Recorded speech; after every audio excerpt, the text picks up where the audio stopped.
VOA news minute के साथ मैं हूं आयशा तंजीम। कतर में अरब लीग के सरबराही इजलास में शाम की सरकारी सीट सदर बशार अल असद के खिलाफ जद्दोजहद करने वाले कौमी इत्तेहाद को दे दी गई है। सदर असद की इंतजामिया इस पर सख्त बरहम है। शुमाली कोरिया का कहना है कि उसने अमरीका और जनूबी कोरिया पर हमले के लिए अपने रॉकेट तैयार कर लिए हैं और उनका रुख गुआम, हवाई और अमरीका के ज़मीनी इलाकों की तरफ मोड़ दिया गया है। अमरीका और जनूबी कोरिया खित्ते में फौजी मशक़ें कर रहे हैं। ब्रिक्स ममालिक यानी ब्राज़ील, रूस, इंडिया, चीन और जनूबी अफ्रीका का डर्बन में आज सरबराही इजलास है, जिसमें आलमी बैंक और IMF के मुकाबले पर अपना बैंक बनाने के मंसूबे पर भी बातचीत होगी।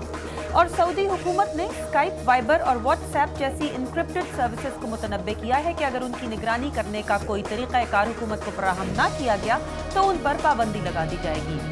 आप देख रहे थे VOA न्यूज़ मिनट। मज़ीद खबरों के लिए देखिए हमारी वेबसाइट urduvoa.com।